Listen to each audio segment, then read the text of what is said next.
Hello, YouTubers. I'm back again with some more recent pickups. All of these right here you see all came in the mail today. I had a really big mail day, and I haven't actually gone through these really yet because I've been out all day with family and haven't been home very long.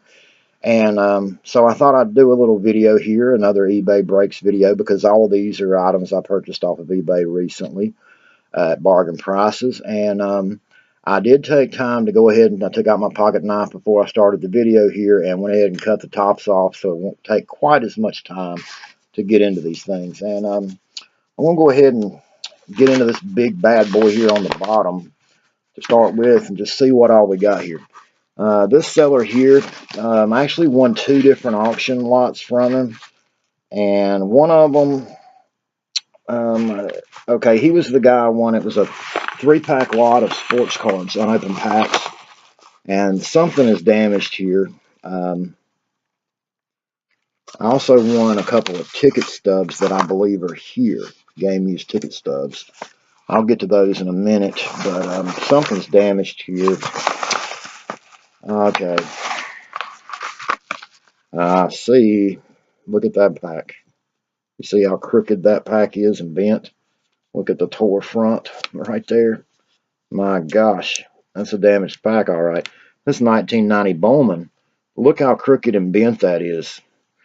That wasn't like that in the pictures on eBay at all.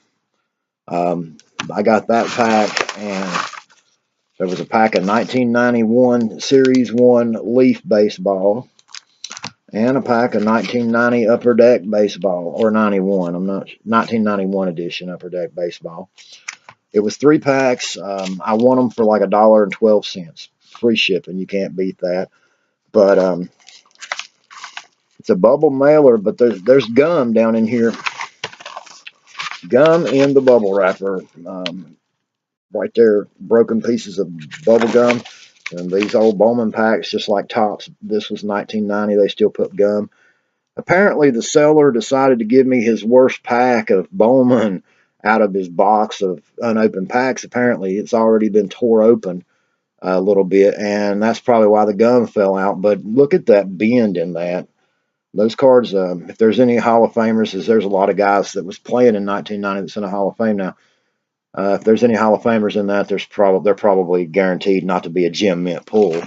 But at any rate, you know, for what I gave for it, 30-some cent a pack, these two packs alone are in perfect looking shape, and I'm sure there'll be some beautiful cards in here. I wish that was a series too, because if it was, it would have the big Frank Thomas rookie card in it. At any rate, those will be good to do a pack break video on later with, and that's one reason I bid on them, because they were such a low price, free shipping. I also got from the same seller another auction that was two game used ticket stubs, and I'll tell you what, you know, a lot of people pay no mind to ticket stubs, but there's a lot of collector interest out there in game used ticket stubs, and you can make money on these. There's three of them actually. It was a lot deal. That's right. I got them for 55 cents free shipping, and he shipped them all in the same bubble mailer. This one was a ticket stub from the it says NFL championship football game, Arizona Cardinals at. And I know what that means. The Cardinals had already advanced in the next round of the playoffs, more than likely, when whatever year it was, January 24th, 2016, Sunday. They probably made up the tickets before it had been decided who the Cardinals would be playing in the in the NFL championship, conference championship. And the reason is what it is, you know, the Cardinals had probably played earlier their game first and they won to advance. And the other two teams that the winner of would play against the Cardinals had not advanced yet when they made the tickets up. At any rate, that says game two. That would mean their second game of the playoffs.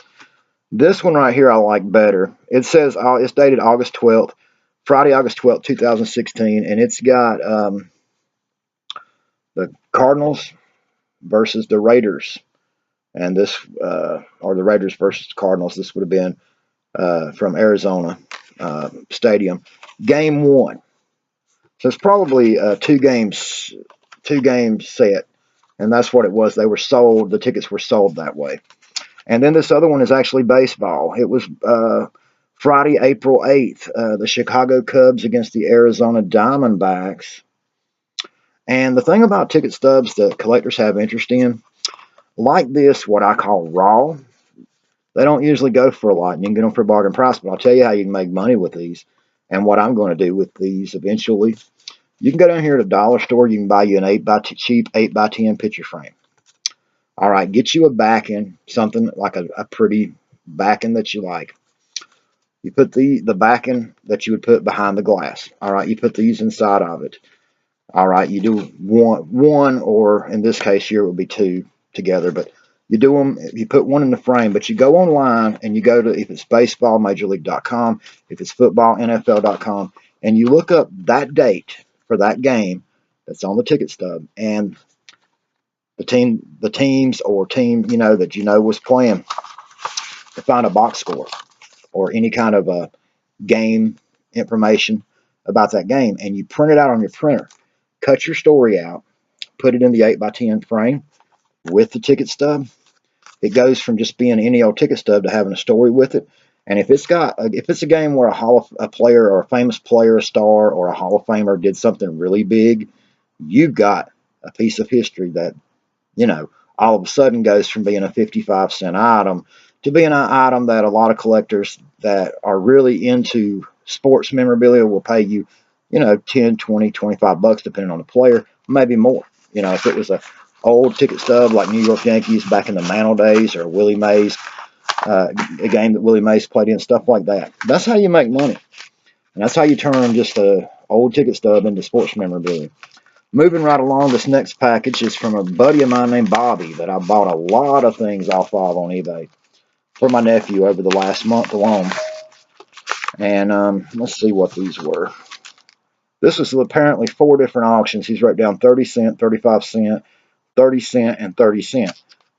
4 different sales, so that would mean 4 different cards. And he put that there on a sticky note for me. Bobby knows how to package. A lot of you eBay sellers out there don't know. See how Bobby didn't use, he doesn't, if he did here, it surprises me. He doesn't use top loads. He does, however, package proper so that cards cannot get bent in postage.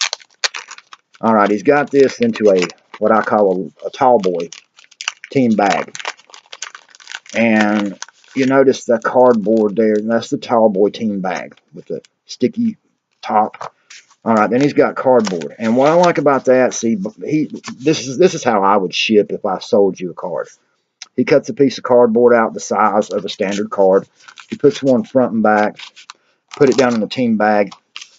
It's not going to bend. And if you had it in a top load, if it was one card, you had it in top load too, it's not going to get damaged at all. Then he's got it in another team bag. And then, yeah, he's got them in plastic sleeves. And let me see what these were, because I don't even remember. Okay, this is all game used jersey cards. The first one, I don't know if anybody much remembers this guy, but Brady Quinn. Brady Quinn, this is him in his college days, or college uniform, pre-draft, issue.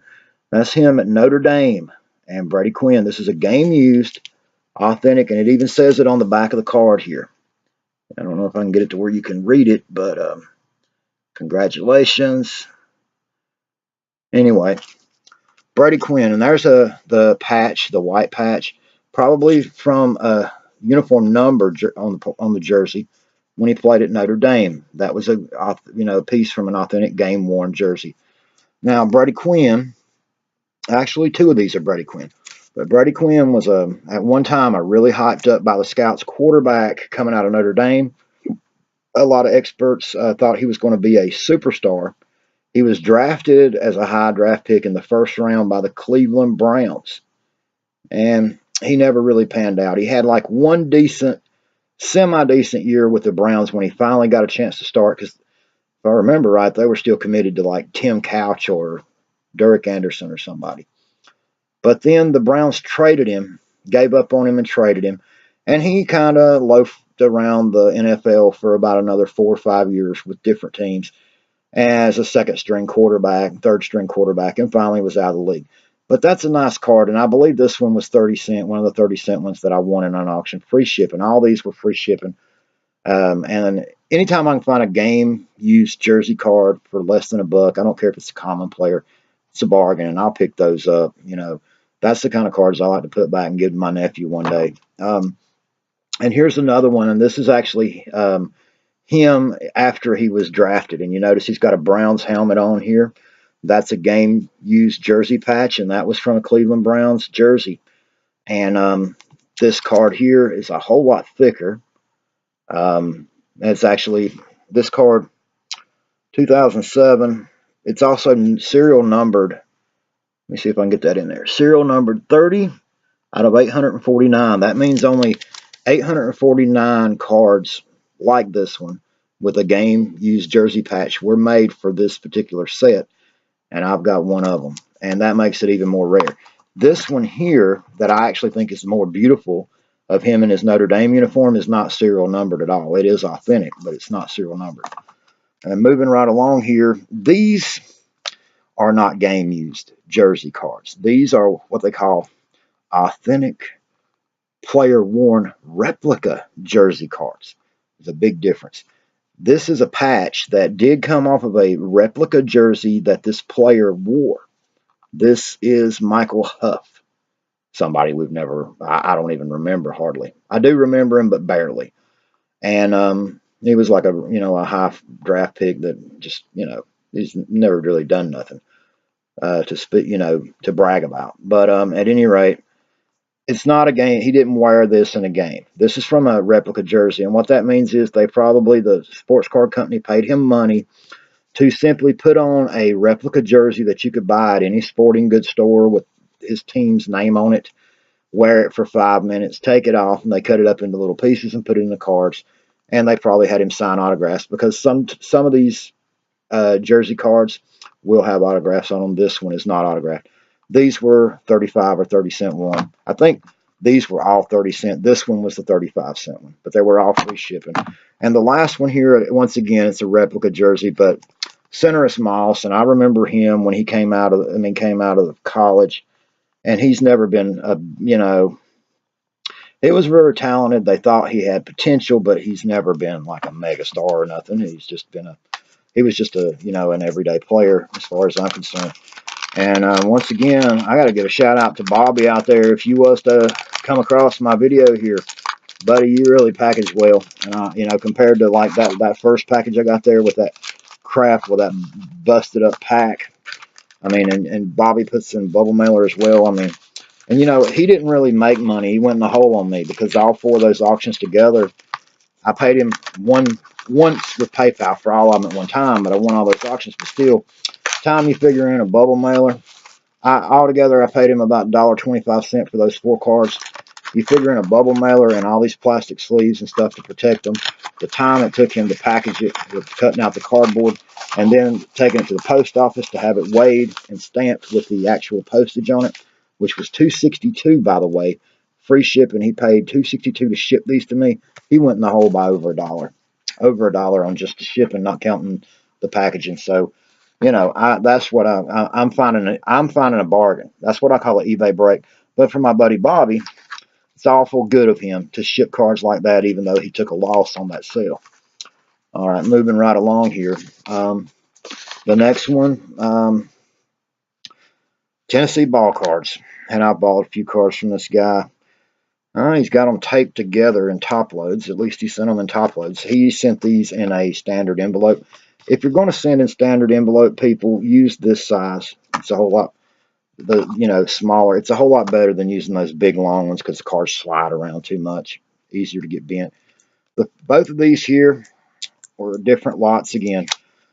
Ken Griffey Jr., 1990 Fleer. This card is off center, bad as hell. I mean, left to right, it is terrible off center, but it was in the corners were nice and sharp, looked like it come out of a pack on the pictures, and I won it for 20 cents. Hall of Famer. I wasn't going to complain too much. The next one's here. He's got all these in the same top load, but this was 2 different auctions as well that I won from Tennessee. Two of these are Pete Rose's from 1987 Donruss, Pete Rose cards. Probably a couple of it wasn't the last year that he was on a regular standard issue as a manager, but it wasn't very far from his days of being kicked out of the league for betting on baseball games as a manager. And this other one is Hall of Famer Reggie Jackson from the same set, 87 Donruss. And I love Reggie Jackson because when I was a kid, Reggie Jackson was the shit. He was the best player in baseball when I was a kid. And he could do anything. I mean, he didn't put up necessarily over his career the best numbers you've ever seen of Hall of Famers, but when it mattered most, when it was clutch, Reggie Jackson could do it all. I mean, he always could seem to just be able to do anything he wanted to. And I mean, you know, he did have an attitude problem, and he didn't always give his best effort. This card here, real quick thing, I gave 6 cents free shipping for this. I won it with a 6 cent bid. It's a sticker of Hall of Famer George Brett. And this little sticker here is actually very tiny. It's from 1991 Panini yearbook stickers. And this was made to go in a sticker album that kids could buy, and then they bought packs of stickers. And that's what this come out of. It's never been stuck. It's a pretty neat little card of a Hall of Famer for 6 cents. You know, I got an eBay feedback out of it to increase my eBay feedback score. And then we got one more here that let's see here. I'm not for certain what this is. Okay, this is a pack of, let me see what this is here. 1993 Upper Deck. This is Upper Deck Jumbo Pack. That's all it says here. 1993 Collector's Edge Football, unopened. And this was made for retail, like selling Walmart, because it's got the little peg holder. But man, that thing is flatter than a flitter. At any rate, another pack to do a pack break video with. And since I got 4 packs, I'll probably do a pack break video here very soon. But anyway, I got that for 99 cents free shipping. This is a jumbo pack, and it's got, 22 cards in it. It also has chances for early insert cards. Back in that day, it was like die cut inserts was a big deal. Nowadays, of course, it's die cut autograph. But back in that day, this die cut. There's some nice possible rookies there or early career cards of players like Emmitt Smith, Michael Irvin that could come out of this set. 99 cent free shipping. I said, what the heck? It's an eBay. I mean, it's a pack break video, down the line.